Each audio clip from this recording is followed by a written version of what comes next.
Hello and welcome to English in Advance. I'm your host, Jessica, and I am so happy you have chosen to be here with us today.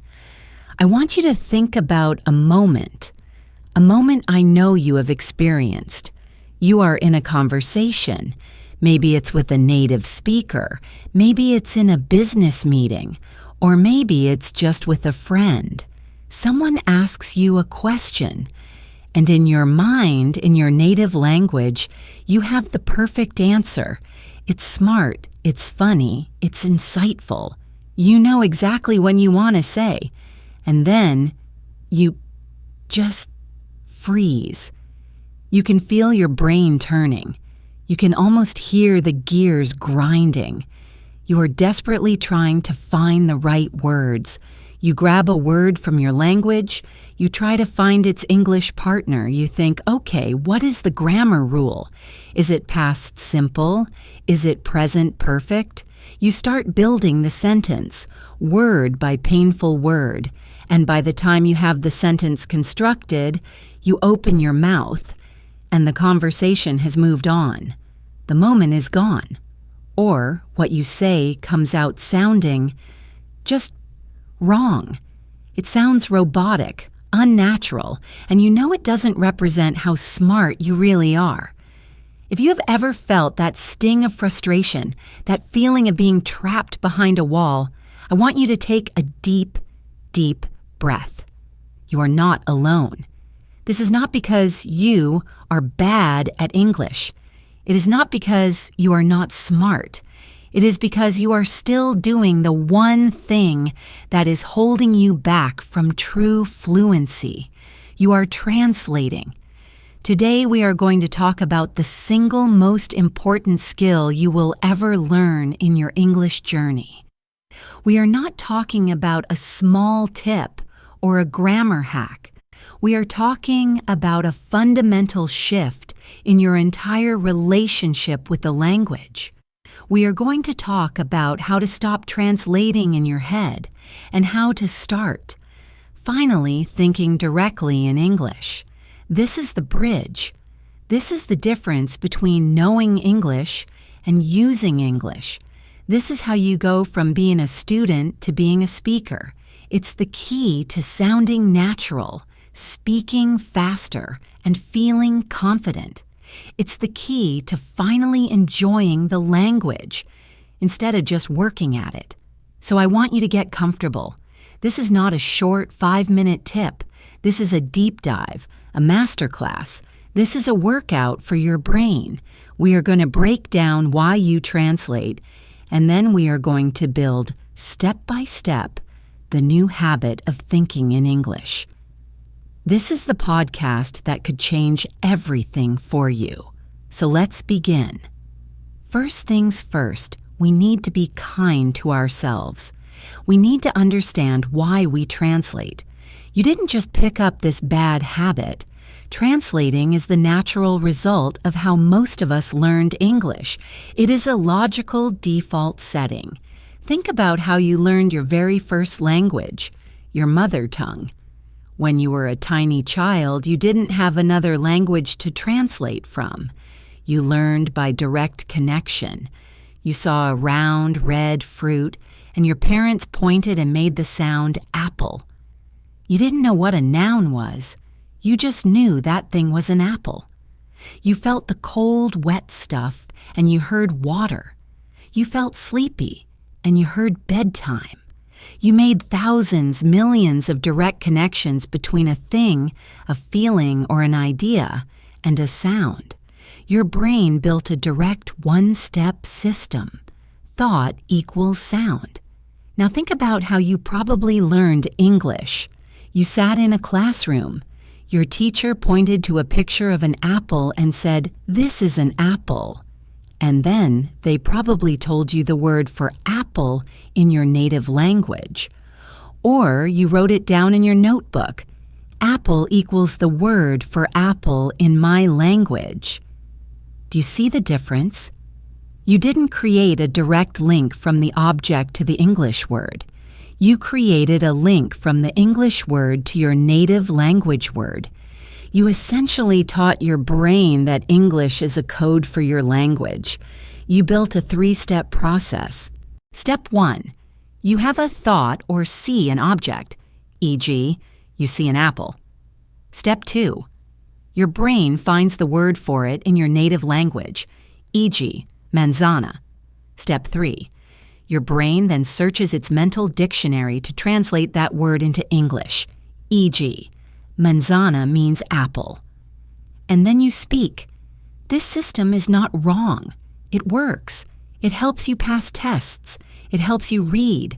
It helps you write an email where you have time to stop, think, translate, check your grammar, and then write. But in a real, fast-flowing, natural conversation, this 3-step process is like trying to run a race while hopping on one foot and carrying a heavy backpack. It is just too slow. Imagine you need to send a package from one side of your city to the other. Translating is like taking that package, driving it to the airport, flying it to a sorting center in a different country, having them open it, read the label, translate the label, repackage it, and then fly it back to your city to be delivered. It will get there, eventually, but it's incredibly slow. It's a huge waste of energy, and sometimes the package gets damaged or mixed up along the way.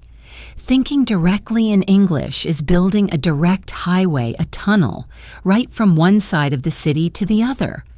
The thought goes in, and the English word comes out. No middleman, no sorting center. But the slowness is actually not even the biggest problem. The biggest problem is that this translation process makes your English sound unnatural, strange, and sometimes just plain wrong. Why? Because languages are not just different sets of words for the same ideas. This is so important. Languages are completely different systems for thinking. They have different structures, different grammars, and different cultural feelings. When you translate word for word, you are trying to force English grammar rules to fit into the shape of your language's grammar rules. And they don't fit.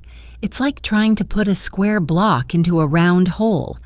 Let's look at a classic example. In many languages, like Spanish or French, you say something that literally translates to, I have 25 years. It's a logical thought. You possess your age. So your brain thinks, I have 25 years in your language, and you translate it, I have 25 years. But in English, this is just wrong. It's jarring to a native ear. We don't have our age. We are our age. I am 25 years old. It's a completely different way of thinking about the concept of age. If you are stuck in translation mode, you will make this mistake every single time, forever. Let's think about prepositions. Oh, prepositions are the nightmare of every English learner. Why? Because they are almost never logical, and they almost never translate one-to-one. In your language, you might be on the bus, on the train, and on the car. But in English, you are on the bus, on the train, but in the car. Why? Who knows? It's just the way it is. You are at the table, but on the sofa. You wait for someone. You are interested in something. You are good at something. If you try to translate the preposition from your native language, you have a 90% chance of getting it wrong. And then we have collocations.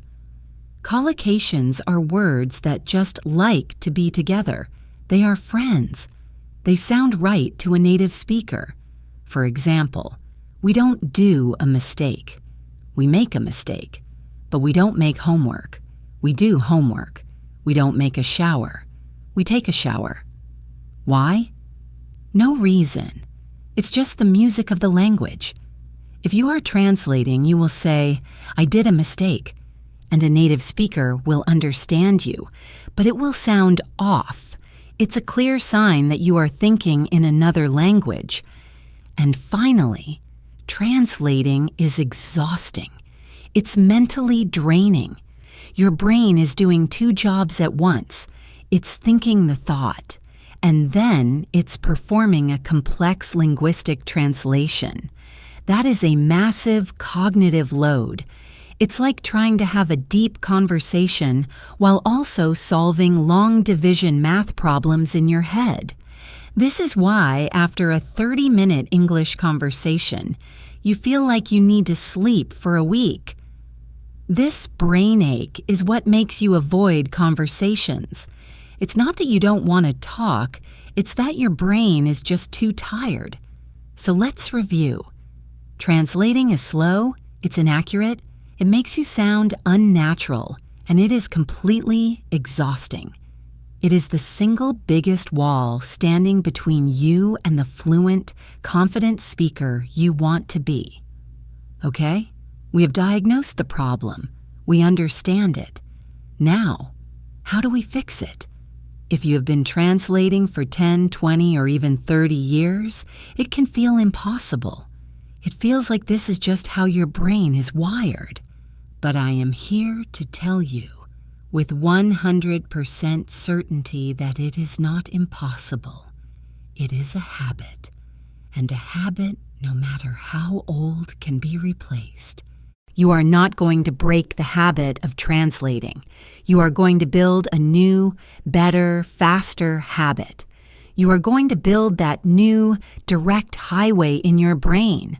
And you are going to make it so fast and so efficient that your brain just prefers to use it. The old translation path will get overgrown with weeds from lack of use. We are going to do this step by step. We are not going to try and think complex philosophical thoughts in English tomorrow. That is like trying to run a marathon without ever jogging. You will fail, you will get frustrated, and you will quit. We are going to start small. We are going to start with a single word. This first technique is the foundation for everything. I call it the naming game, or just labeling. It is so simple. You can start doing it literally right now as you are listening to my voice. Here's what you do. You look around you and you name the things you see. In English. Only in English. Here is the most critical part. You must try, really try, to look at the object and think the English word without thinking your native word first.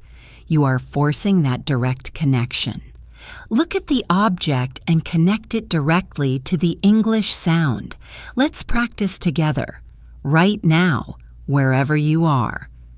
Just look around. What do you see? Maybe you see a desk. Don't think the word for it in your language. Just look at the flat surface with legs and think desk. Desk. What else? A chair. Look at the thing you sit on. Chair. A window, the glass rectangle you look through. Window. Outside the window. Tree. Sky. Cloud. Look at your own body. Hand. Finger. Arm. What are you holding? A phone. Phone. What's on your desk? A lamp, a computer, a screen, a keyboard, a mouse, a pen, a notebook, a cup. This sounds almost too simple, doesn't it? It sounds like something for children, but what you are doing is profound. You are rewiring your brain. You are building that new one-step pathway. Object equals English sound. You are cutting out the middleman. You are skipping the translation. I want to take you on a tour of a house just naming things. This is what you should be doing in your head. Let's walk into the kitchen. What do we see? Refrigerator, or for short, fridge. That's the big cold box. Freezer. The really cold part. Stove, where you cook, or cooktop. Oven, the box under the stove for baking. Microwave, the fast cooking box. Sink, where you wash dishes. Faucet or tap, the metal thing the water comes from. Counter or countertop, the flat surface where you prepare food. Cabinet or cupboard, The doors on the wall where you keep plates, bowls, and glasses, a drawer, the sliding box where you keep forks, knives, and spoons, a toaster, a blender, a coffee maker. You just named 20 things. You just practiced 20 direct connections. Now let's go to the living room, sofa or couch, the big soft thing you sit on, cushion or pillow, the soft squares on the sofa, coffee table, the small table in front of the sofa, rug or carpet, the soft covering on the floor, bookshelf, the thing that holds books, television or TV, remote control, the thing you use to change the channel, curtains, the fabric covering the window, lamp, ceiling, wall. This is your new game. I want you to make this a conscious habit. Do it for just 2 minutes, but do it 5 times a day. When you are waiting in line for coffee, menu, counter, cash register, money, credit card, people, mask, jacket, shoes. When you are stopped at a red light, steering wheel, road, street, sign, traffic light, building, pedestrian. When you are brushing your teeth, bathroom, mirror, sink, faucet, toothbrush, toothpaste, towel, soap. In the beginning, your brain will automatically give you the word in your native language. It's a 20-year-old habit. Of course it will. That is okay. Don't fight it. Just acknowledge it. And then gently push it aside. See the object and think the English word, chair. Again, chair. You are telling your brain, this is the new pathway I want you to use. For the first week, this is your only job. Just name the nouns. Name the things. Don't worry about sentences. Don't worry about grammar. Just connect the thing to the word. This is level 1. After you have practiced this for a week or 2 and you feel more comfortable, you are ready for level 2. We are going to move from single words to simple, short sentences. This technique is what I call narrating your life. You are going to become the storyteller of your own movie. The main character is you, and your job is to narrate in very, very simple English what you are doing, what you are seeing, and what you are feeling. Again, the key is to do this only in English. You are not building sentences in your language and translating them. You are just observing your life and describing it as it happens. Let's start with a very common, everyday routine. Waking up in the morning. The alarm rings. Your first thought in English is, the alarm is ringing. It is loud. I am opening my eyes. I am tired. I want more sleep. I am turning off the alarm. I am sitting up in my bed. I am stretching my arms. My feet are on the floor. The floor is cold. I am standing up. I am walking to the bathroom. Now you are in the bathroom. Keep going. I am turning on the light. The light is bright. I am looking in the mirror. I look very tired. I am picking up my toothbrush. I am putting toothpaste on it. I am brushing my teeth. I am washing my face. The water is cool. It feels good. I am grabbing a towel. The towel is blue. It is soft. I am drying my face. Do you see what is happening? These are not complex, beautiful, poetic sentences. We are not using advanced vocabulary. We are using the simplest structure. I am verb ing. The noun is adjective. I am walking. The floor is cold. But you are doing it. You are thinking in English. You are building on your level 1 foundation. You are taking the nouns, floor, water, towel, and you are adding verbs and adjectives. You are creating English thoughts from scratch. Let's try another one. You are making coffee. I am walking to the kitchen. I am getting a mug. This is my favorite mug. It is big. I am opening the cabinet. I am taking the coffee. I am smelling the coffee. It smells good. I like this smell. I need water. I am filling the coffee machine with water. I am putting the coffee in. I am pressing the button. Now I am waiting. I hear the machine. It is making noise. I am getting the milk from the refrigerator. The coffee is ready. I am pouring the coffee into my mug. It is hot. I am adding a little milk. Now I am stirring it with a spoon. I am taking a sip. It is delicious. This might feel a little silly at first. It might feel strange to have this little English voice in your head, describing everything. But this, without question, is the most powerful way to build fluency. You are practicing thinking. You are creating hundreds of new, correct, natural English sentences every single day. And you are doing it all without a textbook, without a classroom, and without translation. You can do this all day long. When you are cooking dinner, I am washing the vegetables. I am cutting the carrots. The knife is sharp. I am being careful. I am putting oil in the pan. The pan is getting hot. I am adding the onions. I can hear them sizzle. I can smell them. It smells good. When you are driving or on the bus, I am sitting on the bus. I am looking out the window. I see many cars. The cars are red, black, and white. A woman is walking her dog. The dog is very small. It is starting to rain. I see a drop of rain on the window. This is your new practice. You are moving from just naming level 1 to describing level 2. Now, as you do this, you will hit a roadblock. This is inevitable. This is the moment where most people get frustrated, they give up, and they go back to translating. The roadblock is you don't know the word for something. You are narrating your morning. You are in the bathroom. You think, I am walking to the sink. I am turning on the... and blank. You stop. You don't know the word faucet or tap. In this moment, your old 20-year-old translation habit will scream at you. It will say, quick, what's the word in our language? Got it.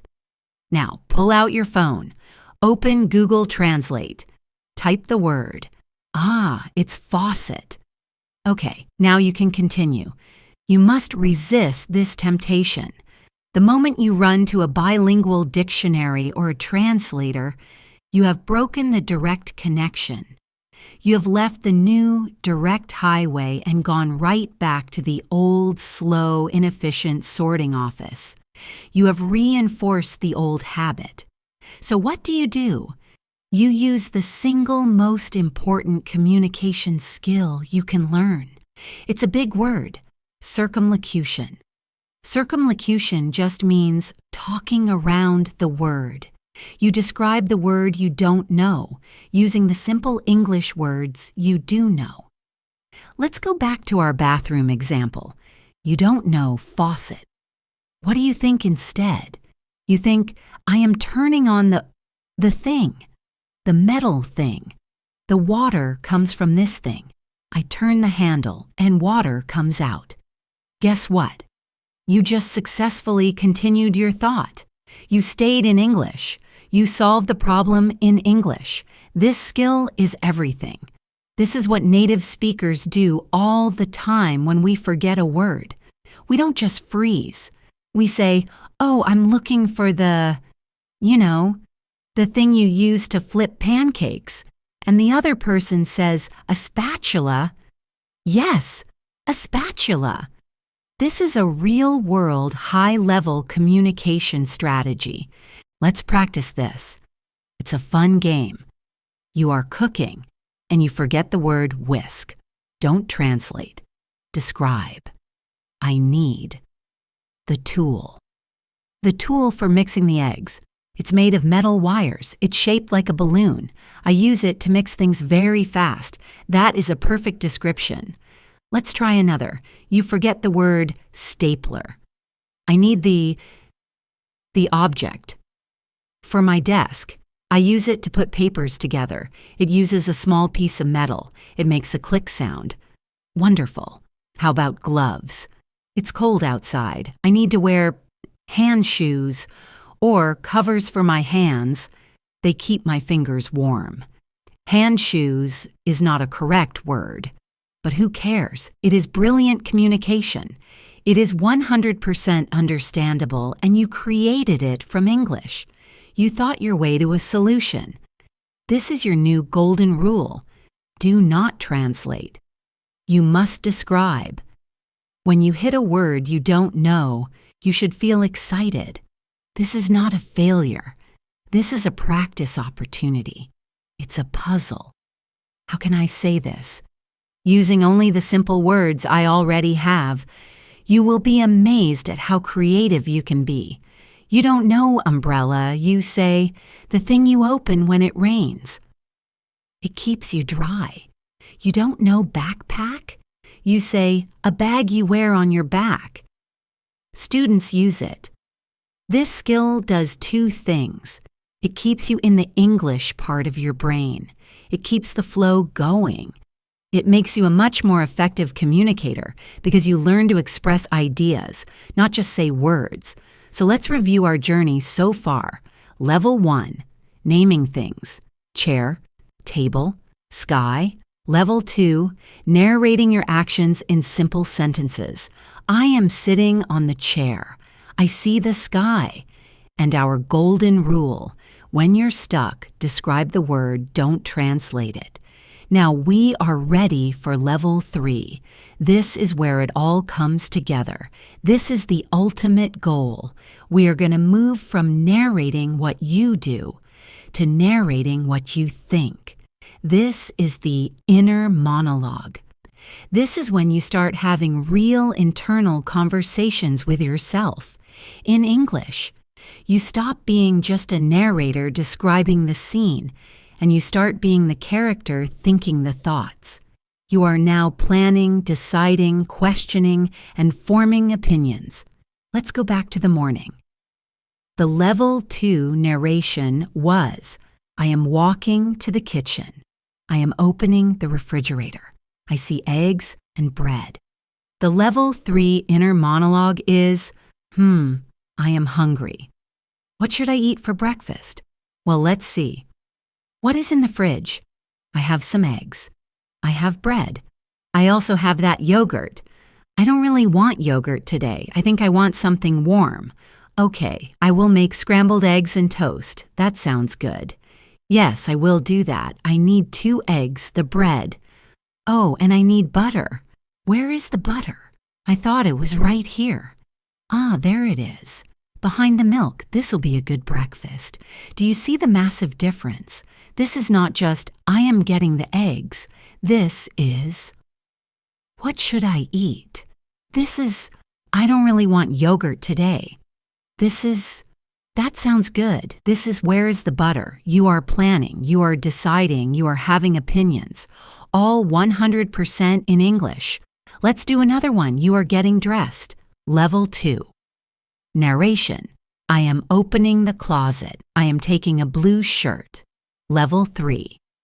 Inner monologue. Okay, what's the weather like today? Let me check my phone. Ah, it says it will be sunny but a little cold in the morning. It will be warmer later. So I should not wear a heavy sweater. Maybe I need a jacket. I will wear my blue shirt. I like that shirt. And my jeans. But what about a jacket? Yes, I'll take my light jacket. I can put it in my bag if it gets warm. That's a good plan. Okay. Where are my clean socks? I need to find my socks. This is it.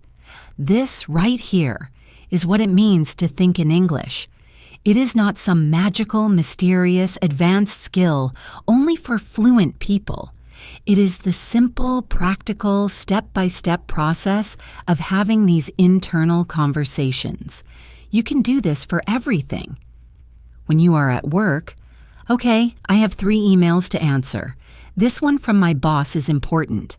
I should answer it first. What does he want? He wants the report. I finished the report yesterday. Good. I will write a simple email. Hi, John, here's the report you asked for. Please let me know if you have any questions.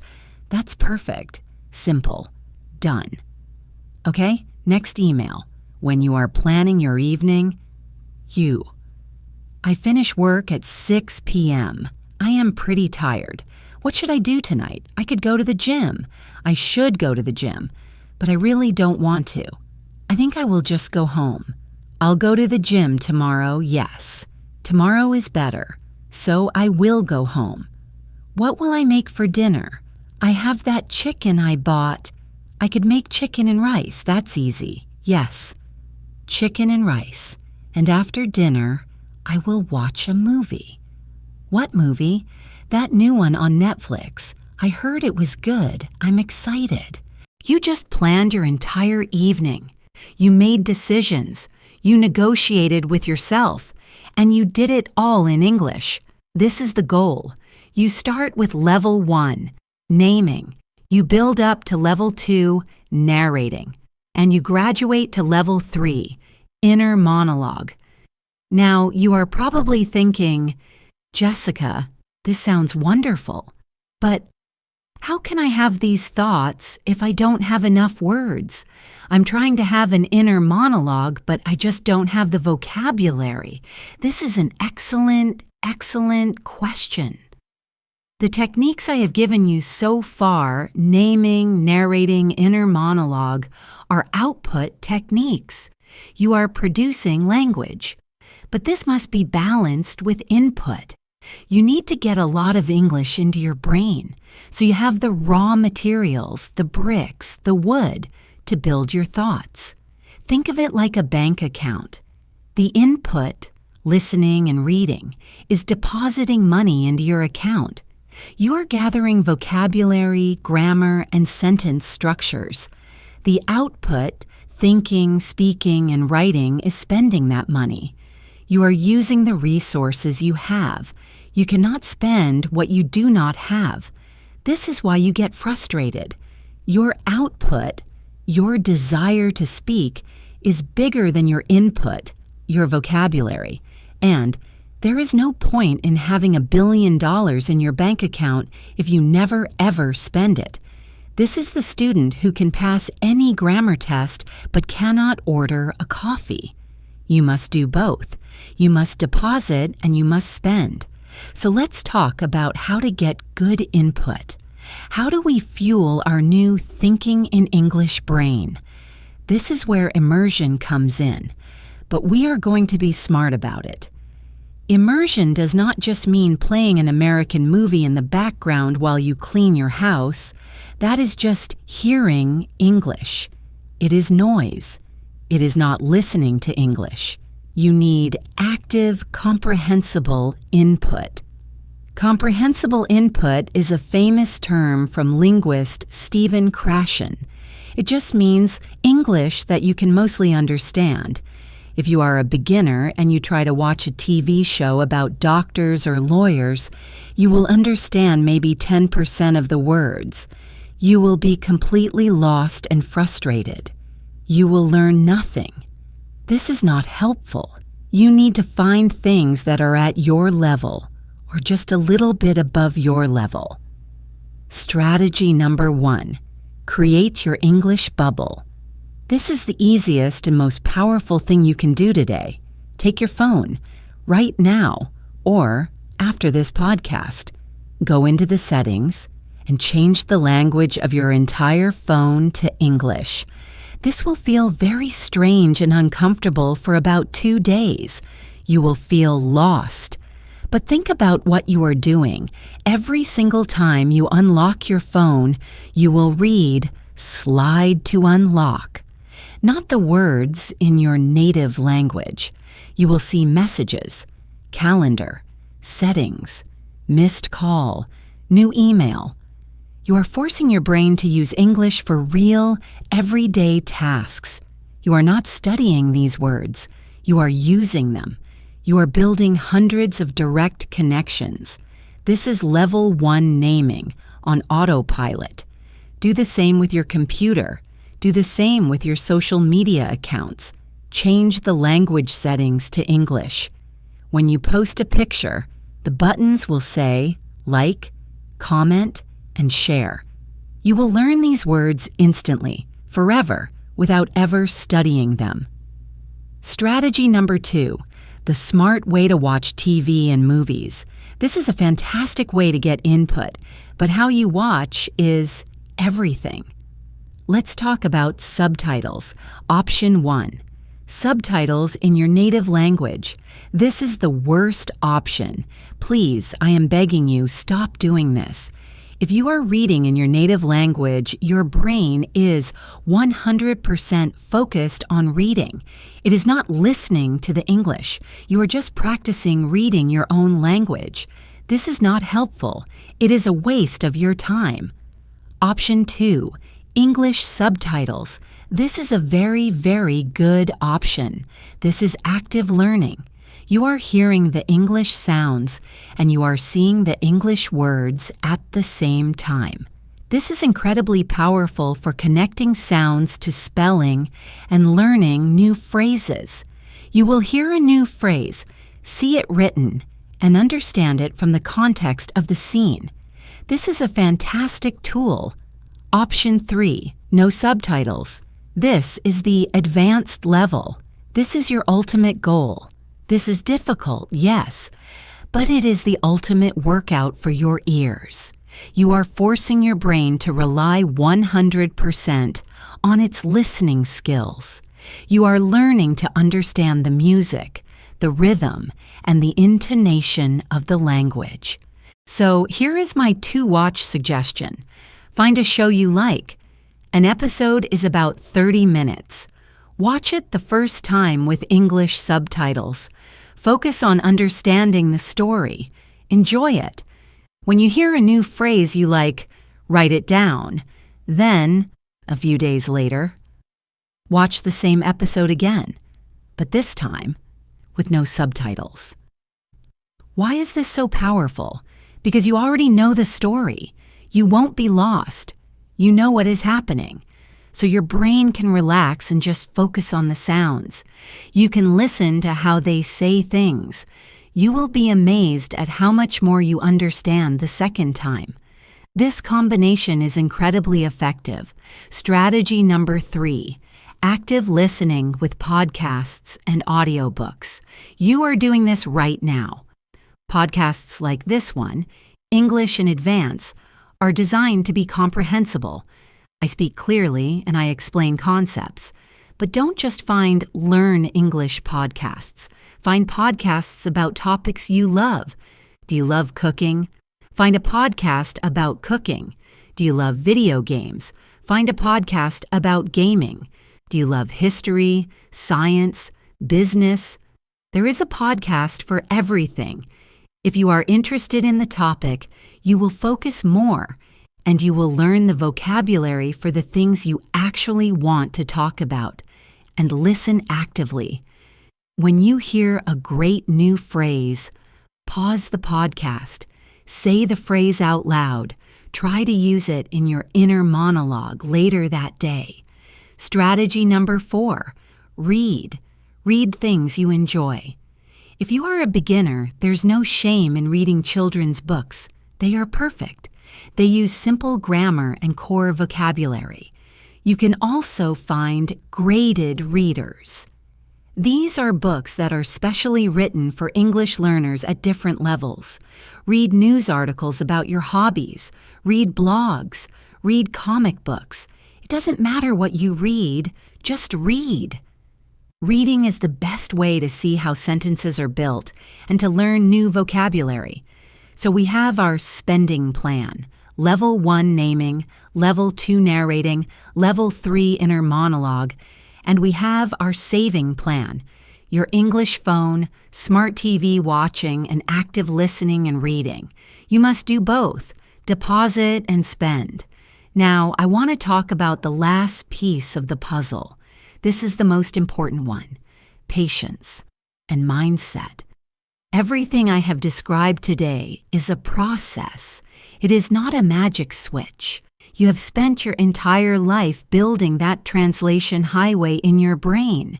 It is a massive 8-lane, perfectly paved superhighway.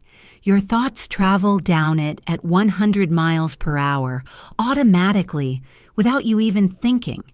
This new Think in English pathway Right now, it's just a tiny dirt path in the woods. It's slow. It's difficult to use. It's covered in rocks and branches. Every single time you practice, every time you name a chair, every time you think I am drinking water, every time you describe a faucet as the thing for water, you are going out onto that path. You are clearing one branch. You are laying one single paving stone. It is slow, hard work, and every time you give up and run to Google Translate, you are driving back to the old superhighway. Your goal is to just lay one stone on the new path every day. After a month, you'll have a little stone walkway. After 6 months, you'll have a solid brick road. And after a year or two of consistent practice, that new path will be its own highway. It will be so wide, so smooth, and so fast that your brain will just prefer to use it. It will become the new automatic default. But it does not happen in a week. It does not happen in a month. You have to trust the process. You will have good brain days and bad brain days. You will have days where you feel like a genius. Your inner monologue will be flowing. You'll be thinking, wow, I'm really doing it. I just planned my entire day in English. I'm amazing.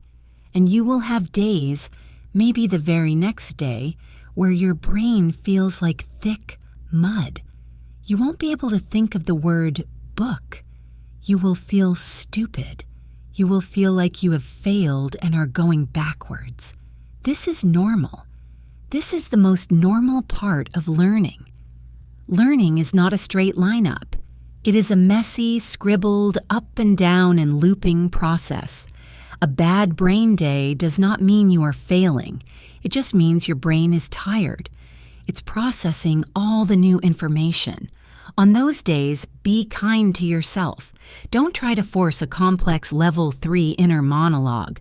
Go back to level 1. Just name things. Desk, light, hand. That's it. That's still practice. That's still laying a stone. Consistency is more important than intensity. Practicing for 15 minutes every single day is 100 times better than one 4-hour study session on a Saturday. You are building a habit, and habits are built with small daily actions. And finally, you must let go of your fear of mistakes. The fear of making a mistake is the real enemy. It is more damaging than translating, because this fear is what causes you to translate. You are afraid to say the wrong thing, so you hide in your native language. You try to build the perfect sentence, and you miss the entire conversation. I want to tell you a secret. Native speakers make mistakes all the time. We stumble over our words. We use the wrong word. We start a sentence, forget what we were saying, and start a new one. It's normal. It's human. A mistake is not a failure. A mistake is proof that you are trying. A mistake is data. If you say, I go to the store yesterday, you did not fail. You communicated, and you just learned something. You tested a rule. Add ed for past tense, and you learned that go is an irregular verb. That is a successful experiment. The goal is not perfection. The goal is connection. The goal is communication. I would rather have a wonderful, messy, mistake-filled conversation with you where we laugh and share ideas than a perfectly correct, but robotic, slow, and boring one. Embrace the toddler phase. When you do level 2 narrating, you will sound like a toddler. I am holding the cup. The cup is blue. That is good. That is how you are supposed to sound. All native speakers sounded like that once. You are building from the ground up. So, this is the journey. You understand why you translate. It's a slow, inaccurate, and exhausting habit you learned.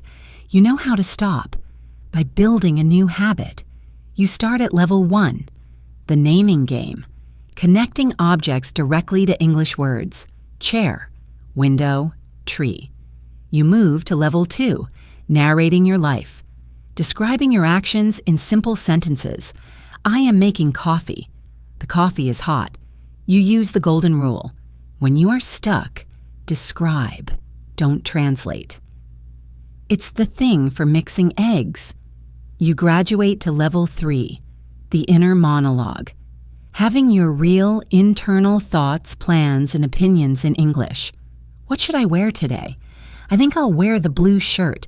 You fuel this new brain with good, comprehensible input. Change your phone language. Watch TV with English subtitles or no subtitles. Listen to podcasts you love. And you are patient and kind to yourself. You practice every day. You trust the process. You are not afraid to make mistakes. I want you to try this. I really, truly want you to commit to this, because the feeling when it finally clicks is indescribable. It's the moment you are watching a movie with no subtitles and you suddenly realize you've understood everything for the last 20 minutes. It's the moment someone tells a joke in English and you laugh instantly at the same time as everyone else because you didn't have to translate it. It's the moment you have a dream in English and you wake up amazed. It's the moment you are in a passionate, fast conversation and you are so focused on the idea you are sharing that you completely forget you are even speaking English. The language just flows. That is fluency. It's not about knowing 50,000 words. It's not about having perfect grammar. It is about connection. It's about your thoughts connecting directly to English words, and those words connecting directly to another person. It is fast, it is light, it is natural, and it is 100% possible for you. Your journey starts today, right now. It starts with one word. Look around you. What do you see? Think the word. In English, lamp, phone, hand. Congratulations, you've already started. Thank you so much for joining me here on English in Advance. I'm your host, Jessica. If this podcast was helpful for you, if it gave you a new perspective, please do me one small favor. Share it. Share it with one other friend or coworker or family member who is also on this English learning journey. The best way to learn is together. And of course, please don't forget to follow or subscribe to our podcast on whatever platform you are using so you will never miss an episode. We have so much more to talk about. My call to action for you today, your homework, is very simple. I don't want you to do all 3 levels today. I just want you to practice level 2. Pick one 5-minute activity, just one. Maybe it's making your next cup of tea. Maybe it's washing the dishes. Maybe it's just the 5 minutes you spend getting ready for bed. And I want you to narrate it in your head. Just try. I am picking up the remote. I am turning on the TV. I am sitting on the sofa. The sofa is comfortable. That's it. Just try it. Just lay that one single stone on your new highway. Thank you again for listening. Keep practicing. You are doing so much better than you think. I'll talk to you in the next one. Goodbye.